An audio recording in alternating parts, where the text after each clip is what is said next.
I used to think everyone had a story like mine, a weird thing from childhood that just never quite added up, a feeling you couldn't explain, a memory that felt out of place, something no one else remembered the same way you did. But over time, I realized mine wasn't normal. I don't talk about it. Not to my friends. Not to my partner, not even to a therapist, because the moment I try to put it into words, I feel like I'm going to unravel, but I can't keep it bottled up anymore.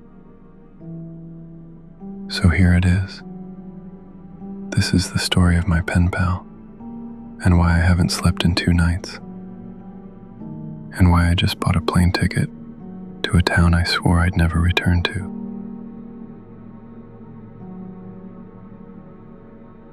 When I was 6, my school had this project called Postcards Around the World. Each student would fill out a card, attach a return address, and send it up with a balloon. Yeah, back then we just let balloons go, with personal info tied to them. It was the early 2000s. Nobody thought twice. A month later, my teacher handed me an envelope. The handwriting was neat. Strange, too. Like a grown-up trying to write like a kid. Hi, my name is David.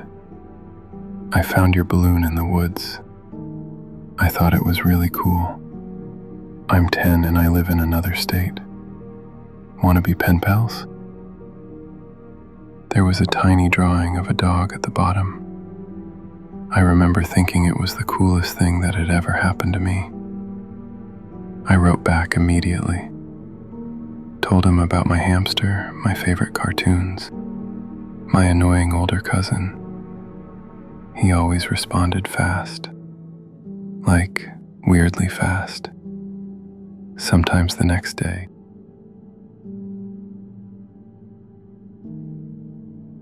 The letters became routine. Every week, a new one would arrive. Always handwritten. Always a drawing at the bottom. Sometimes a dog. Sometimes a tree.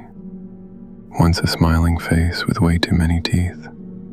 They started getting more personal. He knew things I hadn't written. Like what color my backpack was, or the name of my neighbor's dog. Once, I got a letter that said, "You look sad at recess today. I hope you're okay." I remember looking around the playground, trying to figure out if someone was messing with me, but no one admitted it. And besides, none of the kids I knew could draw like that. Still, I brushed it off. I was a kid. Kids believe in coincidences, and magic, and good intentions.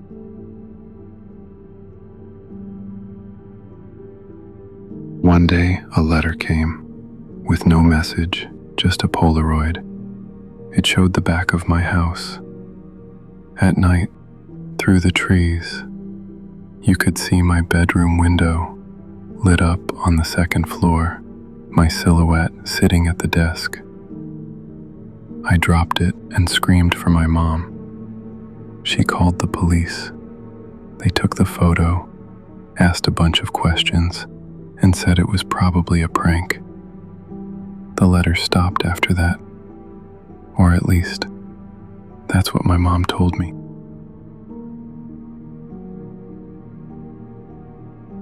Things got weird after that. I'd have dreams of someone standing in the hallway, just outside my room. I'd hear knocking on my window at night. But when I looked, Nothing. My mom kept saying it was just an overactive imagination, that I needed to stop reading Goosebumps and sleep with the light off.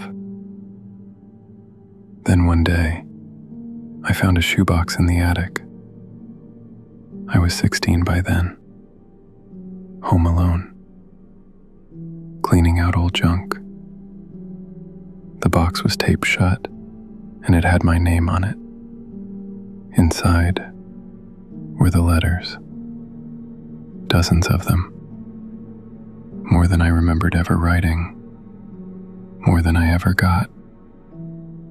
Some I didn't recognize at all, but they were all addressed to David.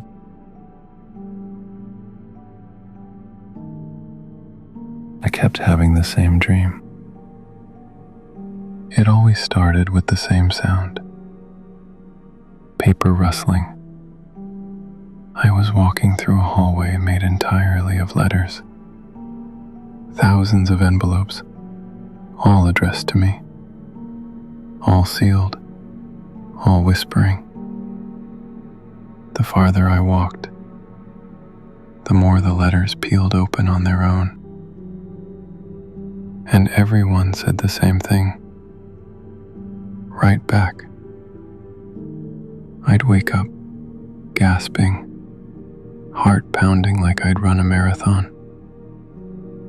I don't believe in dreams meaning things, but that one never left me. And now I wonder, maybe I should have listened.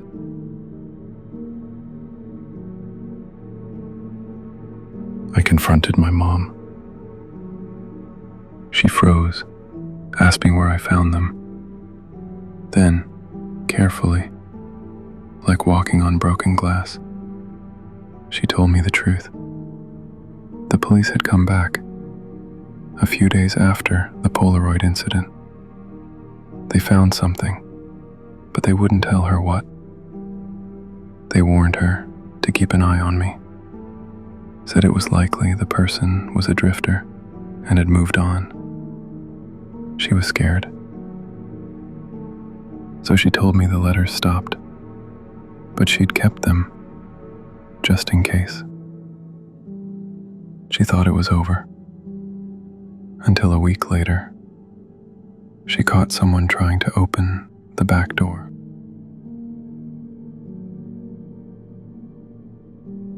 That's when she moved us across the country, changed our names, new school, new state, new life. I never understood why we left so suddenly until I found the box. She had buried the whole thing to protect me. I tried to forget it too, but the dreams came back.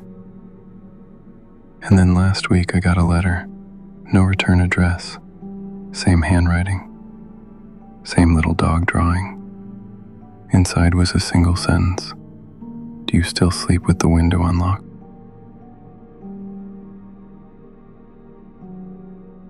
When we moved into the new house,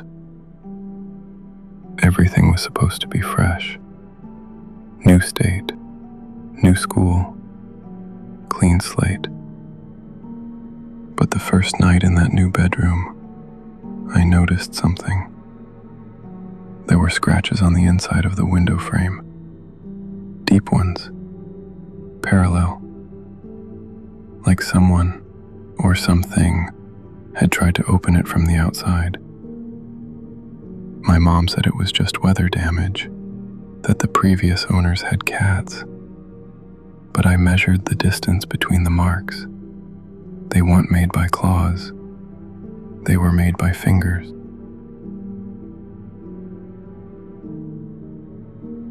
I haven't told anyone, but I need answers. The town we lived in back then, it was small, just trees and trailers and cracked pavement. I found the address on one of David's early letters. The envelope was old and faded, but still legible. I mapped it. It's a 4-hour flight, then a rental car, then a dirt road with no name. I'm going.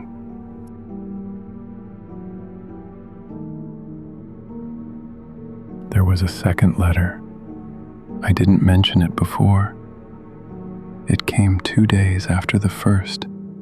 The handwriting was messier, panicked. It just said, "You're making it worse." There was no return address, just a photo inside, blurred, water damaged. It showed the back of someone's head, sitting in a chair, staring at a wall covered in paper. One of the papers had my name on it.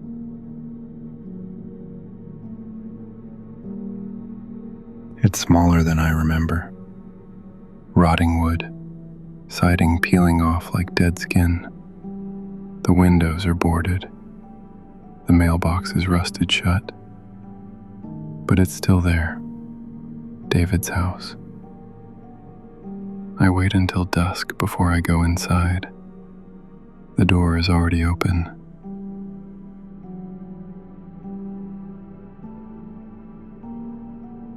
It smells like mildew and old paper. Every room is filled with trash, boxes, junk, except one, the bedroom at the back. There's a mattress on the floor, a Polaroid camera, stacks of old photos. Some are of trees, some are of houses, some are of me, at the park, at school, through the window. There's a drawer in the corner.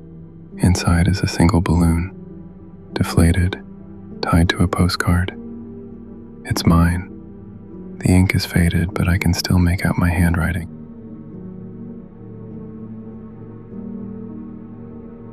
There was something else in the drawer. A mini cassette recorder. The kind therapists use in the 90s. It clicked when I picked it up, still functional. No label. Just the tape inside, already wound to the middle. I pressed play. For the first 10 seconds, it was static. Then, breathing. Then, my name, whispered over and over. Come back, come back, come back. I dropped it. It kept playing.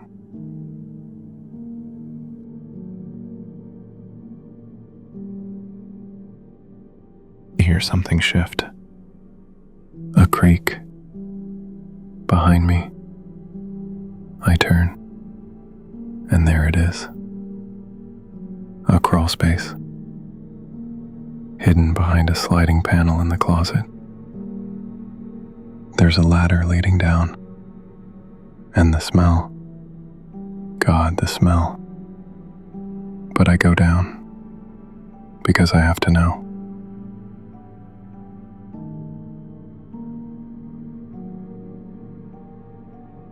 The walls are covered in newspaper clippings, photos, drawings, crude little maps.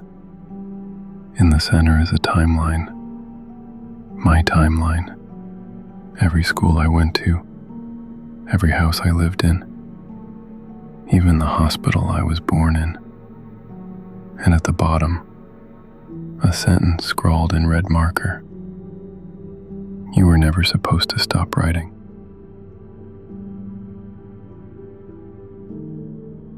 As I turned to leave the crawlspace, something caught my eye. A small hand mirror face down on the floor. When I picked it up, it was cracked, but not shattered. The reflection wasn't right. It showed the room behind me, but not me. Just the wall, the pictures, and a door that shouldn't be there. When I turned around, there was nothing, but the mirror was warm.